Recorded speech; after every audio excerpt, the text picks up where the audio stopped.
టట్టడాయ్ చక్కెర పొంగలి తమిళనాడు స్టైల్లో చేశాను. ఎలా చేశానో చూపిస్తానండి. నేను ఈ గ్లాస్ వాడుతున్నానండి. ఒక గ్లాసు పెసరపప్పు దోరగా వేపుకోవాలండి. ఈ మాత్రం వేగితే సరిపోతుంది.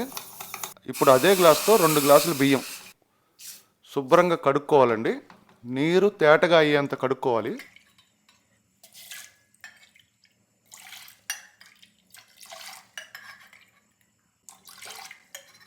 మొత్తం 3 గ్లాసులు కదండి. ఇప్పుడు కుక్కర్లో 6 గ్లాసులు నీళ్లు పోసుకొని కొద్దిగా వేడెక్కిన తర్వాత కడుక్కున్న పెసరపప్పు బియ్యం వేసేసుకోవాలి.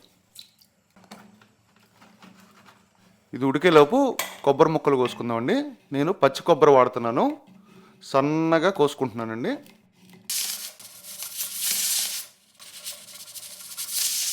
కుక్కర్ 4 విజిల్స్ వచ్చేసిందండి. నేను వాడే కుక్కర్కి 4 విజిల్స్ వస్తే సరిపోతుంది. గ్లాసున్నర బెల్లానికి 1 గ్లాసు నీళ్లు పోసి పాకం పడుతున్నానండి. ఇప్పుడు బెల్లం పాకం పట్టుకుందాం. నేను పంచదార వాడట్లేదండి. చక్కెర పొంగలి తమిళనాడు స్టైల్లో అసలు పంచదార వాడరు, ఓన్లీ బెల్లమే వాడతారు. లేత పాకం అయితే సరిపోతుందండి. బియ్యం పెసరపప్పు ఉడికిపోయిందండి. ఇప్పుడు చల్లారిన బెల్లం పాకాన్ని ఇందులో కలుపుకుందాం.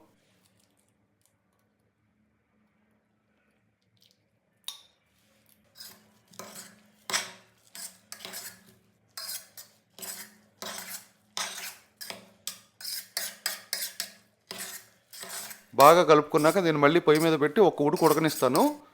కాస్త యాలకుల పొడి, చిటికెడు పచ్చకర్పూరం బాగా కలుపుతున్నానండి.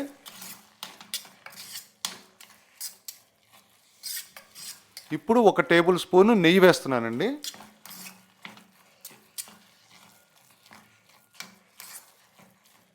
ఇది కూడా బాగా కలుపుకున్న తర్వాత మిశ్రి దేవుడి దగ్గర పెట్టుకున్న పటిక బెల్లం బిళ్ళలు ఉంటాయి కదండి, వాటిని కూడా ఒక గుప్పెడు వేస్తున్నాను. ఇవి కరిగి కరగకుండా చక్కెర పొంగల్లో రుచి భలే ఉంటుందండి.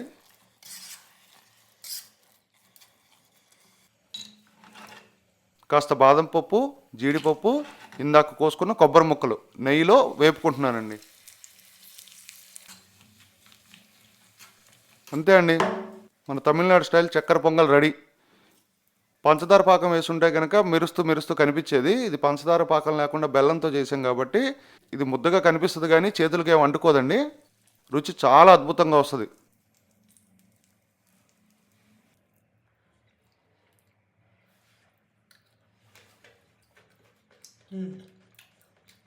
మీరు ఒక్కసారి ట్రై చేసి ఎలా వచ్చిందో చెప్పండి.